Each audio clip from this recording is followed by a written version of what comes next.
Como ele peitou, ele falou que ele queria que o programa tivesse a supervisão dele. Na época, o Boni teve uma crise, Cláudio comenta que Boni peitou Chico Anísio e uma rusga surgiu entre eles. mas o Boni peitou, porque ele falou assim, não, o humor não pode ser de uma pessoa só, porque como o Jô saiu, o Chico tinha um programa e ele começou a ser o supervisor dos Trapalhões também. Então o Boni não quis que todos os programas do humor ficassem na mão do Chico Anísio. E que Chico Anísio saiu criticando todo o elenco e redatores da TV Pirata, inclusive Cláudia Raia. Aí ele saiu de cara, baixando o sarrafo no elenco, dizendo que não eram comediantes, não sei o quê, no dia que eu perdi no Ibope pra Cláudia Raia. É uma saia justa. Cláudio explica que apesar da treta com Chico Anísio, o eterno professor Raimundo fez as pazes com o Cacete Planeta. Ele teve uma vez também que ele chamou o Bussunda do nada pra lanchar na casa dele, deu um quadro de presente pro Bussunda, que ele pintava não sei quantos quadros por dia. Então teve, quando a gente chamou ele pra gravar no programa, foi super legal. A gente ainda encontrou uma vez, ele já tava bem debilitado. Cláudio Manuel ainda assume que o Cacete Planeta teve uma parcela de culpa nessa treta. E também tem o que da arrogância da idade também, de quem era mais jovem, né? A ideia de, tipo, não quero ver esse velho, essas coisas. Não dá nem pra comparar, né? Que o Chico Anísio... Cláudio Manuel conta detalhes exclusivos dos últimos momentos de Bussunda. Porque quando esse diretor de fotografia que encontrou ele no café da manhã cedinho, tipo 6 e pouco, ele falou que tinha virado praticamente a noite sem dormir, passando mal, que ele tinha comido muito, o futebol que a gente tinha jogado, e ele tava muito pálido, e o cara falou... Assista esse corte no Mentes Legais pra descobrir bastidores inéditos da Globo, Chico Anísio e Cacete Planeta. Não esqueça de se inscrever no canal, ativar o sininho das notificações, deixar o seu gostei. Agora vamos pro corte. Em algum momento lá atrás, quando teve o tempo do TV Pirata, houve uma certa, talvez, um desencontro de gerações. Vamos... É uma saia justa. Não, uma saia justa. Não foi com a gente Não diretamente. diretamente com vocês. Talvez isso é um novo formato, se sentir ameaçado, naturalmente. Basicamente, eu acho que ela é um jovem novo com um não velho. Isso. Só que, curiosamente, uma das últimas declarações, se não a última, talvez, entrevista do Chico já bem debilitar, é justamente no que Viva a Vida, dirigido, né, por você. Eu acho que ele participou do Caceta. Também. Ele chegou a participar do Caceta e ele começou o seguinte, como ele foi, ele peitou de cara, ele falou que ele queria que o programa tivesse a supervisão dele. Na época, o Boni teve uma crise, chegou o programa, o Guel pediu demissão, o Cláudio Paiva pediu demissão e a gente teve a contratação mais rápida da Globo, porque quando convidaram a gente, que o Cláudio Paiva convidou pra gente, tinha uma desconfiança, uma pergunta lá atrás que você fez assim, pô, mas os caras vão saber escrever televisão? E lá atrás, toda vez que a gente ia escrever pra revista, a gente já tinha umas coisas assim, eu morava eu, Bussunda e Beto, eu pensava, pô, essa ideia dava vídeo, isso dava vídeo, então a gente já tinha um monte de... Tinha um escrito formato. Isso dava vídeo, e que também diz muito da época, porque se não aparecesse uma emissora para nos contratar, aquela ideia estava na gaveta. Então, o que hoje em dia não é mais necessário, essa intermediação, não sei o que, a gente até falou disso tudo. Então, quando a gente fez, a gente escreveu, a gente pediu para o Cláudio Paiva dar um formato, como é que escreve, o formato que você quer. Tá, as rubricas, descrevendo as situações, os diálogos são aqui, as rubricas desse jeito, os diálogos desse jeito. E a gente mandou lá para o TV Pirata, a gente foi aprovado, entendeu? E a gente mandou 80 e poucos sketches, que a gente já tinha muita coisa de ideia, e todos foram lá, ao longo de um ano, e foram lá. Mas quando a gente chegou lá e mandou o negócio e fomos aprovados, fomos negociar lá depois os caras pedindo demissão, pô, durou uma semana a contratação, mas o Boni peitou, porque ele falou assim, não, até um argumento que depois não valeu, que deveria ter valido, acho que salvaria o Mellen e até uma parte do humor, que ninguém pode ser, o humor não pode ser de uma pessoa só, porque como o Jô saiu, o Chico tinha um programa e ele começou a ser o supervisor dos Trapalhões também. Então o Boni não quis que todos os programas do humor ficassem na mão do Chico Anísio. Aí ele saiu de cara, baixando o sarrafo no elenco, dizendo que não eram comediantes, não sei o quê, no dia que eu perdi no Ibope pra Cláudia Raia, falou um monte de coisa, baixou o sarrafo no elenco. E na redação, que ele chama a redação fecal, em relação ao Cláudio Paiva, entendeu? Logo depois, ele começou nas entrevistas, não, que eu quis ajudar, não sei o quê, eu fui mostrar para eles que que os melhores quadros eram do pessoal do Cacete Planeta, e no piloto não tinha nenhum quadro deles, que pode ser até verdade, não sei. E eu falei, botei que os melhores quadros eram dentro, então ele ficou meio fazendo essa detente.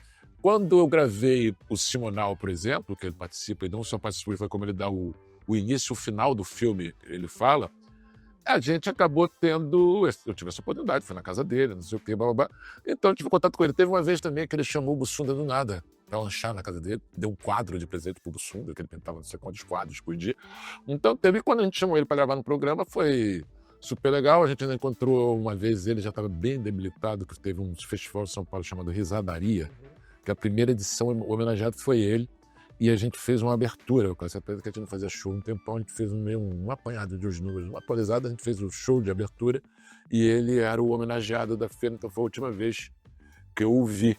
Então, acabou tendo uma coisa que eu acho que teve uma coisa geracional, teve esse incômodo assim com o que tá vendo ali, e teve uma questão também, Igual em toda profissão. e também tem o que da arrogância da idade também, de quem era mais jovem, né?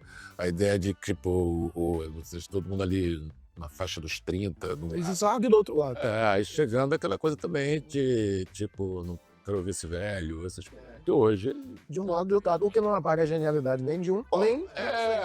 não dá nem pra comparar, né? Que o Chico Anísio, Não, Chico é um símbolo, né? Chico, pra todo mundo, quando tá assistindo, Chico, ele é uma pessoa que faz, né, que interpreta 209 personagens, mas cria 450, realmente. Não, nesse dia da risadaria era impressionante que os caras fizeram um saguão lá no Ibirapuera com umas araras, com os figurinos dos personagens e uma sinopse de cada um.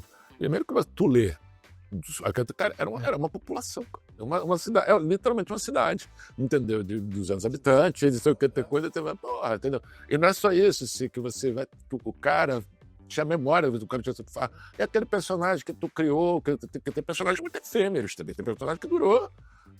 A gente tem personagem que durou um programa, 2, que a gente fez uma única vez, quanto mais países, pô, entendeu? Então, eu achei a participação dele no Que Vida Vida muito simbólica. Além de ser uma edição bonita do quadro, simbólica, talvez. o que ele falou, eu levei um susto do cacete, porque o quadro ele tinha uma concepção básica, eu fiz com o Mikael e com o Convito, que a gente fez o Timanal junto, que era o entrevistador não aparece. Tanto que a gente fazia no estúdio, que nem eu estava lá, tava o cara, ele olhava para a câmera no lugar do... Era ele com a câmera. A câmera tinha um negócio, cara, como se fosse um teleprompter, só que era eu entrevistava ele direto, então ele olhava direto para a câmera, ou seja, ele olhava direto pelo telespectador. E a série, mas não spoiler, porque a primeira coisa da série, que saiu, que é muito boa, que o Bruno Mazzeo fez, aí começa com a minha voz off perguntando para ele. E que eu demorei para reconhecer minha voz, porque nunca entrou nenhuma pergunta minha no ar, ele pegou o material bruto. Aí eu vi assim, tipo, falando, eu falei, pô, sou eu, cara, entendeu? Assim, que eu não estava... Então foi engraçado por causa disso, a série começa com esse quadro dele, com essa pergunta dele. Nossa, e Cláudio, tem algum trabalho que você ainda não fez, mas que você gostaria?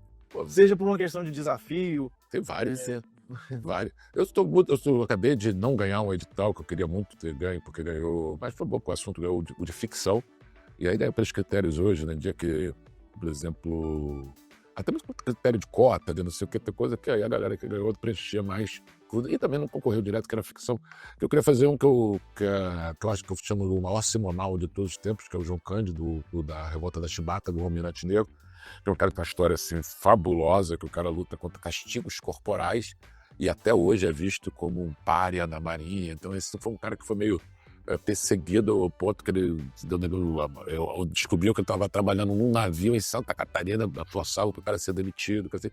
Mas é um negócio de época e é uma coisa muito difícil no Brasil você interessar galera. Não, porque todo mundo tem vários vaticínios sobre o povo brasileiro, até que alguém fura a bolha. O povo brasileiro não gosta, não lê, não gosta de história, não sei o que outra coisa. Então, quando você vê, é mais fácil tu fazer uma série sobre o ganhador do Big Brother do que sobre algum vulto histórico. Então, eu estou finalizando uma que também é a questão de ser fã do... Já filmei toda, já montei, mas tem umas questões orçamentárias para finalização sobre o Nelson Rodrigues, eu não acredito em Deus, mas sou devoto de Nelson Rodrigues direto.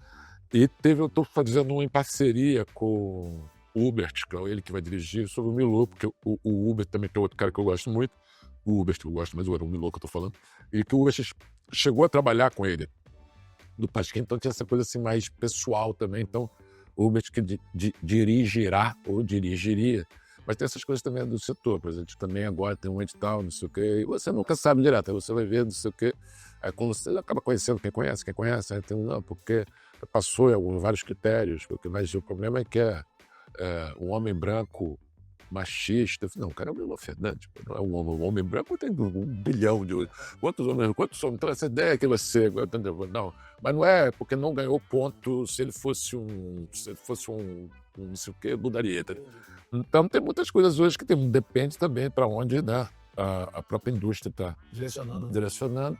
Eu, como acabei de fazer um true crime, o meu primeiro e o único por enquanto, Aí eu fui fazer exatamente porque eu não tinha feito, e também até tinha umas propostas, mas também assim, pô, mas já fiz, né? Então você não quer ficar também fazendo, vou fazer outro semanal, vou fazer outro True Crime.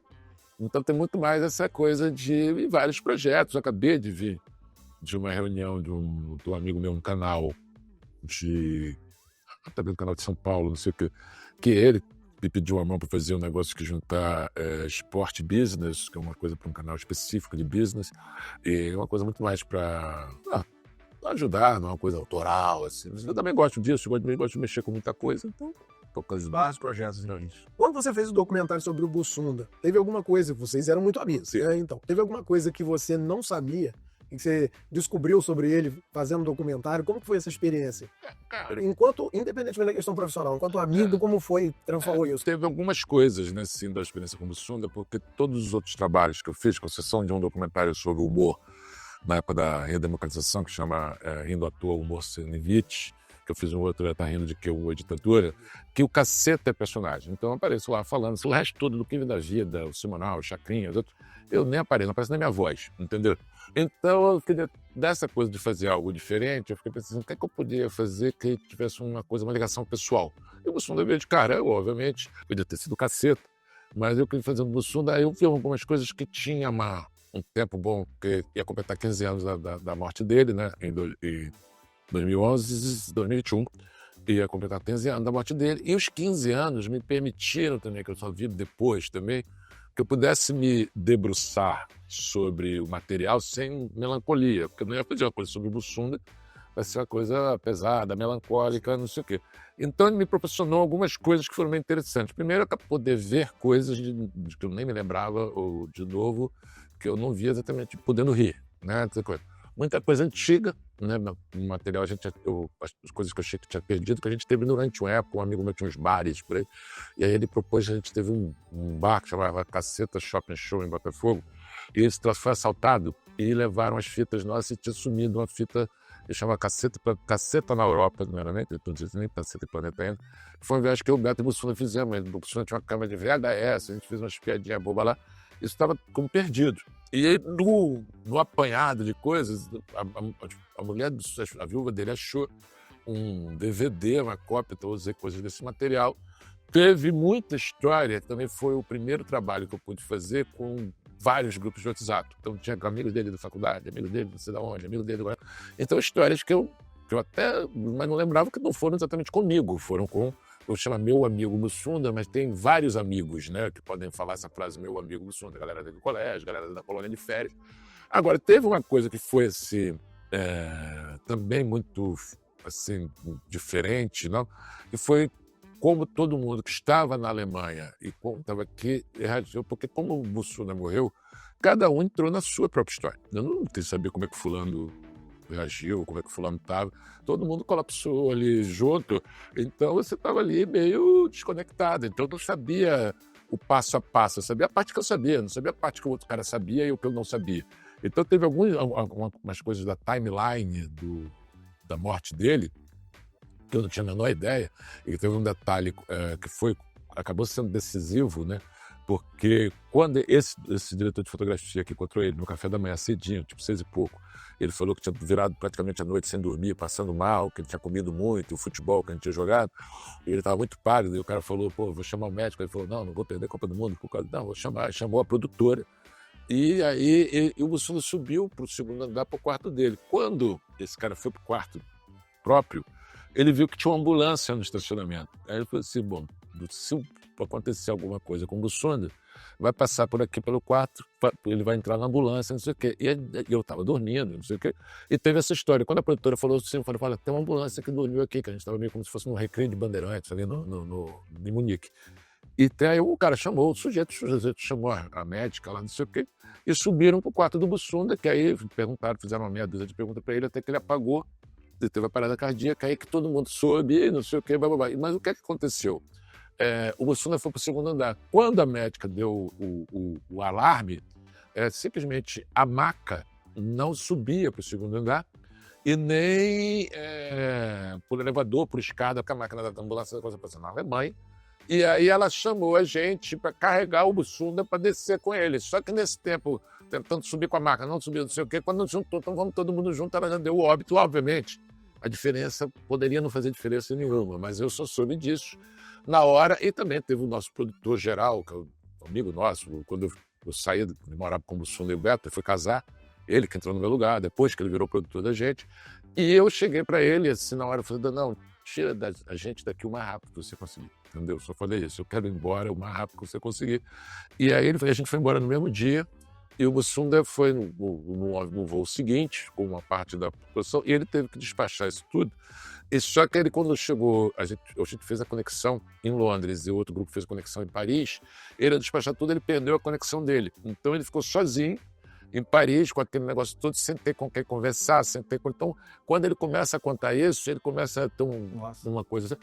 Eu não tinha a menor ideia, eu só sabia exatamente a minha história, entendeu? Eu não sabia como é que a filha dele recebeu a notícia. Então, o episódio da morte... E teve isso também que foi interessante, e que foi a ideia aqui do Minha também, que quando eu fiz a ideia, eu vendi a ideia da série, eu cheguei, eram 4 episódios, depois a gente fez 5. Eu chamei a filha dele para dirigir um episódio. Ela ficou, não, mas ela se formou em cinema e tudo, mas ela dá aula. Ela não tem experiência, não, faço junto com você. Então, a gente fez um episódio que eu deixei, obviamente, ela tocar, ela que fez o roteiro e tudo, só foi ali meio a rodinha da bicicleta, né, do máximo. Então, foi uma experiência legal também, que não só foi pessoal, como foi uma coisa de resgate também, né, interessante. Muito obrigado por ter ficado comigo até o final desse vídeo. Não esqueça de se inscrever no canal, ativar o sininho das notificações e deixar o seu gostei.